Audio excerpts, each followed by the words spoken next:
Terus kebajikan. Ini gede anunya ya. Tak kecilin. Kebajikan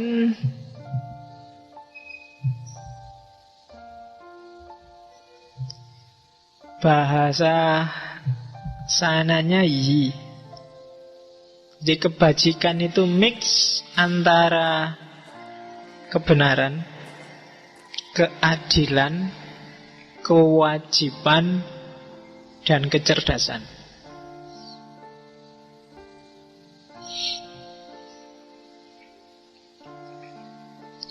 Jadi kebajikan itu kamu menjalani hidupmu dengan dasar kebenaran, keadilan, kewajiban, dan kepantasan. Berarti kamu orang yang bajik, orang yang bijaksana. Syaratnya cuma satu, kacana Konfusius, tanpa pamrih. Pamrihnya ya hanya karena ingin menegakkan kebenaran, keadilan, kewajiban, dan kepantasan. Di luar itu enggak. Kok kamu rajin sekali ya? Alasannya apa? Tidak ada alasan. Karena rajin itu memang bagus.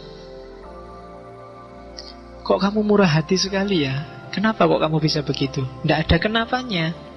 Karena murah hati itu memang bagus. Memang baik. Jadi itu tuntutan moral. Itu yang oleh nanti Immanuel Kant belakangan disebut imperatif kategoris.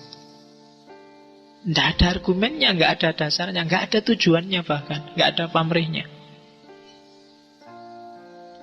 Jadi kebajikan adalah ketika kamu menegakkan kebenaran, keadilan, kewajiban, kepantasan tanpa pamrih.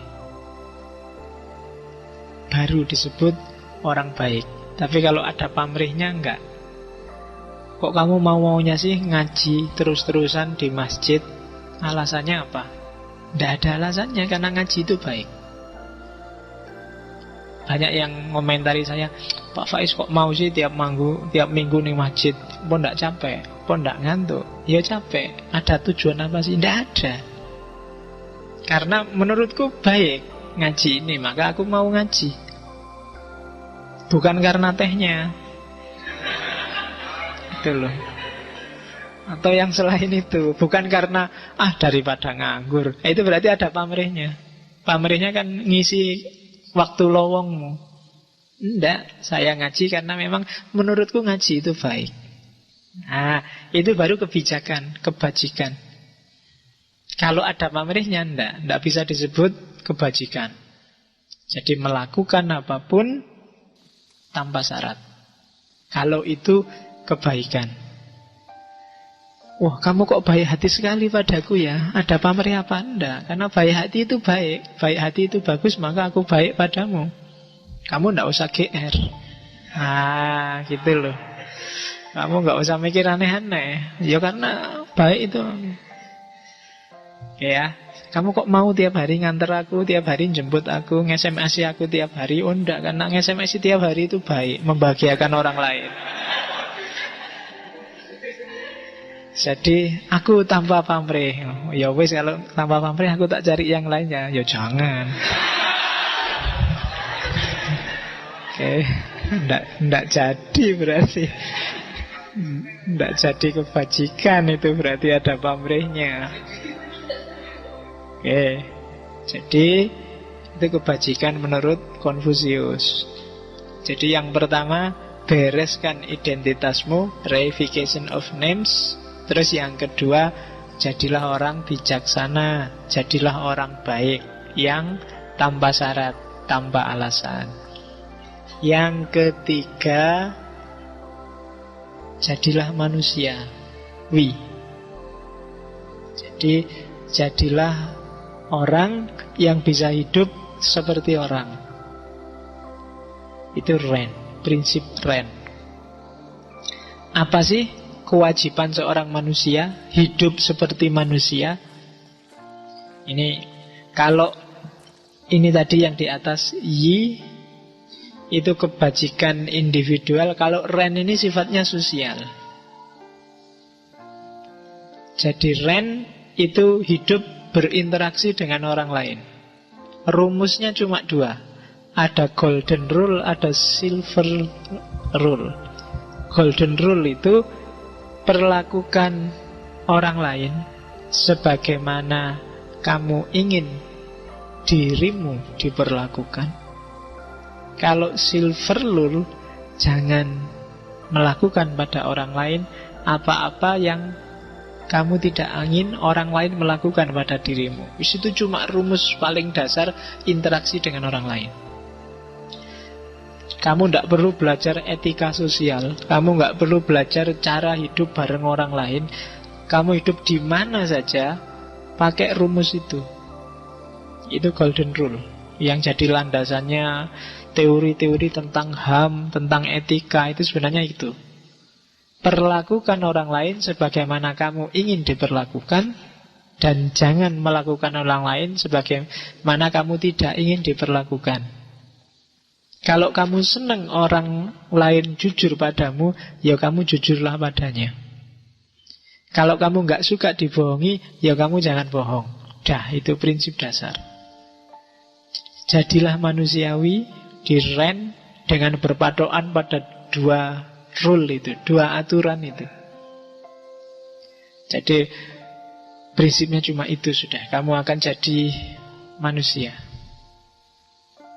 Cuma meskipun secara individu harus ikhlas, tadi berbuat baik pada orang lain, ada kalanya kamu jangan mementingkan dirimu sendiri. Kamu juga harus mikir kepentingan orang lain. Misalnya, kalau tadi kan tanpa syarat. Ada orang bilang, kalau orang berbuat baik padamu, kamu juga harus berbuat baik padanya.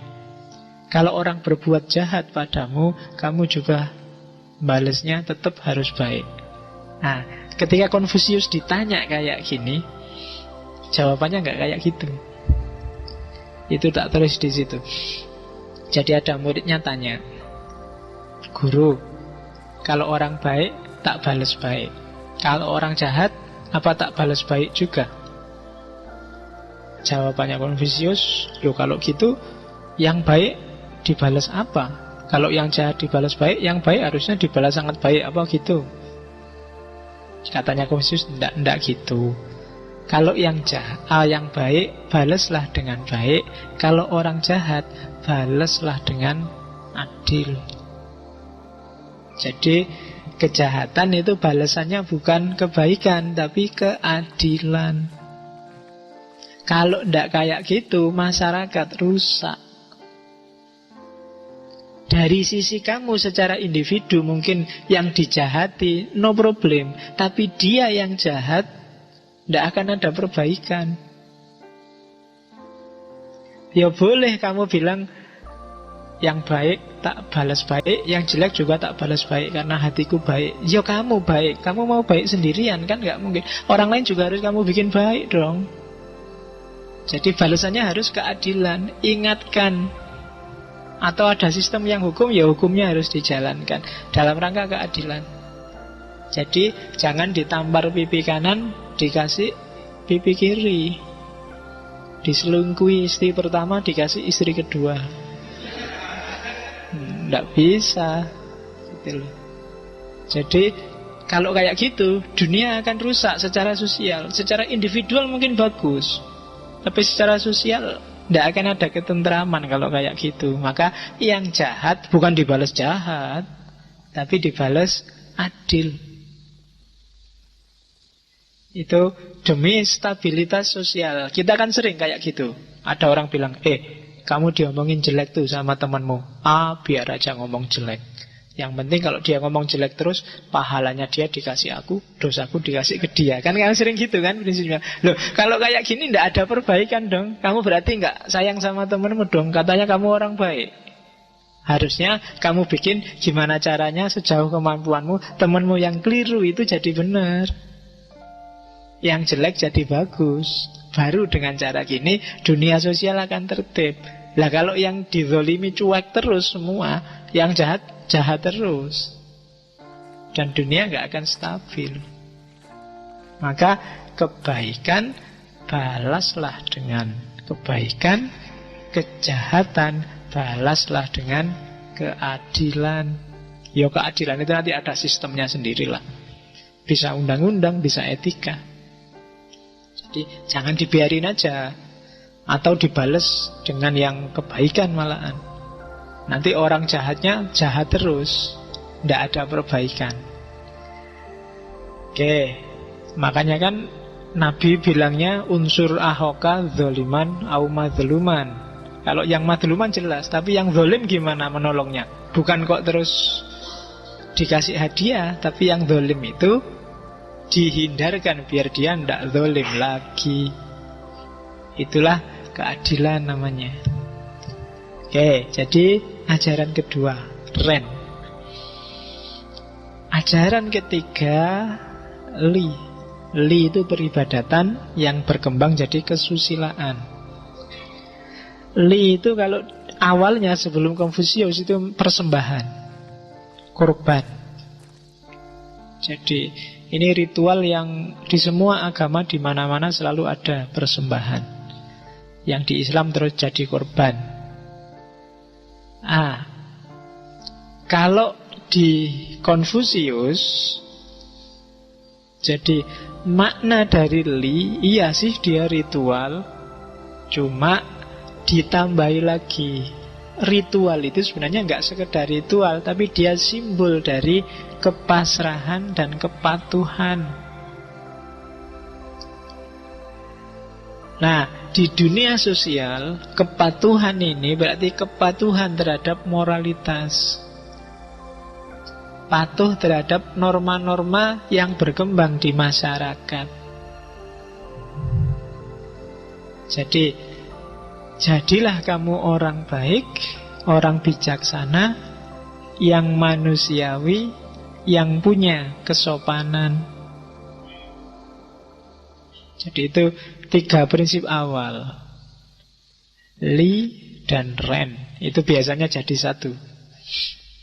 Li dan Ren itu yang Li itu yang individual, Li itu ruhnya, Ren itu ekspresi keluarnya. Kayak lahir dan batin.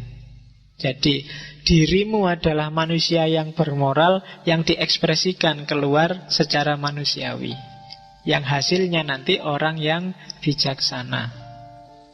Nah itu nyawanya Konfusianisme.